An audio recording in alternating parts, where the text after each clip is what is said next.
Hello বন্ধুরা, কেমন আছো সবাই? বাগান চর্চা ইউটিউব চ্যানেলে তোমাদের সবাইকে স্বাগত।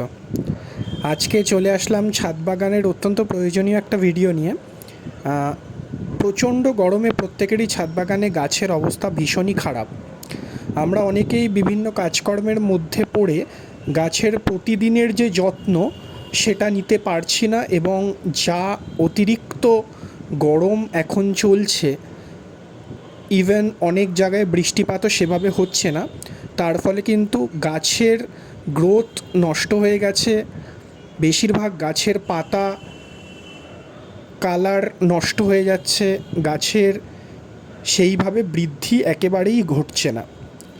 তো গাছের বৃদ্ধি ভালো করে ঘটাতে, গাছের পাতা খুব সবুজ রাখতে এবং গাছকে ওভারঅল ভালো রাখতে এই সময় কী পরিচর্যা করলে খুব ভালো রেজাল্ট পাওয়া যায়, সেটা নিয়ে আজকের ভিডিও। আমারও ছাদ বাগানের গাছগুলোর অবস্থা দেখলে বোঝা যাবে গাছের পাতা বেশিরভাগই একটু হলদেটে বর্ণ ধারণ করে ফেলেছে, এবং বেশিরভাগ ক্ষেত্রে দেখা যাচ্ছে পাতাগুলো প্রায় কুঁকড়ে কুঁকড়ে আসছে। এগুলো কিন্তু অতিরিক্ত তাপপ্রবাহের ফলে হয়। এটা থেকে বাঁচার একটা উপায় হচ্ছে গিয়ে, আমরা যারা গ্রিন নেট ইউজ করি, যদি গ্রিন নেটের তলায় এই সময় গাছগুলো রাখা যায় আর নর্মাল পরিচর্যা করা হয়, তাহলে কিন্তু এতটা অসুবিধা হওয়ার কথা না। কিন্তু ছাদ বাগানে অনেকেই আমরা গ্রিন নেট ইউজ করতে পারি না, সেটা জায়গার অভাবে হোক, সময়ের অভাবেই হোক। আমরা যেটা করতে পারি, এখন গ্রিন নেট যারা ইউজ করছি না তারা সকালে বিকালে এই যে দেখা যাচ্ছে ভিডিওতে কালো কালো দানা, এগুলি অ্যাকচুয়ালি মাইক্রোনিউট্রিয়েন্টের দানা। মাইক্রোনিউট্রিয়েন্টের দানা কিন্তু তোমরা নার্সারি থেকে কিনে এনে 8 থেকে 10টি দানা 1 লিটার জলে গুলে, সেই জল কিন্তু গাছে সকাল বিকাল তোমরা দিতে পারো। তাতে কিন্তু গাছের অনুখাদ্যের অভাবজনিত সমস্যাগুলো মেটে, পাতা সবুজ থাকে এবং গাছের ওভারঅল গ্রোথ খুব ভালো হয়। অবশ্যই 1 লিটার জলে 10 থেকে 12টি দানা। ভালো কোম্পানির মাইক্রোনিউট্রিয়েন্টের দানা কেনার চেষ্টা করবে। ইফকো কোম্পানির দানা কিন্তু পাওয়া যায়, ওটি ভালো, এবং আমি ইউজ করে দেখেছি, খুব সুন্দর কাজে দেয়।